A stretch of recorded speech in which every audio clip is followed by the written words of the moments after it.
আসসালামু আলাইকুম বন্ধুরা, কেমন আছেন সবাই? আশা করি সবাই ভালো আছেন। আলহামদুলিল্লাহ, আমিও ভালো আছি। আজকে আমি চলে আসছি ফেসবুক থেকে প্রথম পেমেন্ট ওঠানোর জন্য।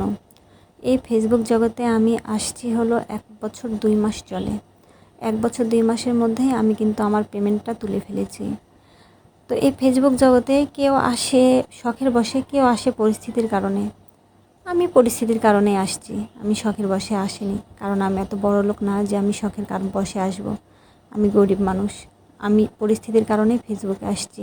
শুনেছি ফেসবুক থেকে সবাই গাড়ি বাড়ি টাকা পয়সা অনেক কিছুই করে। মানুষের দেখতে দেখতে একদিন আমিও ভাবলাম যে আমিও তাহলে কিছু ভিডিও বানানো শুরু করি। আল্লাহ যদি আমার কপালে মিলাই। তো আল্লাহ আমার কপালে মিলাইছে। কিন্তু ফেসবুক জগতে আসার পরে অনেক মানুষের কাছ থেকে অনেক কথা শুনতে হয়েছে।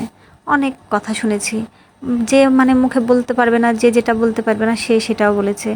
কতকে খারাপ বলেছে, আত্মীয় স্বজনরা পরিচয় রাখেনি, আত্মীয় স্বজনরা বলছে যে আমার যেন পরিচয় না দেয়। আমার নিজের লোকরাই বলেছে। অনেক লোকরা বলছে যে শুধু করাই হবে, কোনো দিন সফলতার মুখ দেখতে পাবে না।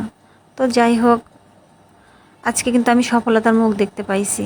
1 বছর 2 মাসে 1 টাকা কেন না উঠাতে কিন্তু পারছি। আমার সকল ফেসবুকবাসী বন্ধুরা সবাই আমাকে বেশি বেশি ভালোবাসা দিবেন, আমি যেন আপনাদের মন জয় করতে পারি। সবাই আমার পাশে থাকবেন। অনলাইন জগৎটা একটু অন্যরকম, এখানে ভালোবাসা দিলে ভালোবাসা পাওয়া যায়। তো আমার এই কষ্টের টাকাগুলো আমি কি করব? আমার এই কষ্টের টাকাগুলো আমি আর নষ্ট নাই করলাম। আর আমি যখন ফেসবুকে আসছিলাম তখন কিন্তু আমার ফোনটাও ছিল না। আজ একটা কষ্টের কথা আপনাদের সাথে শেয়ার করি। আমার গলায় একটা সোনার চেন ছিল 5 আনার। সেই চেনটা আমি সেই সময় 25,000 টাকা দিয়ে নিয়েছিলাম।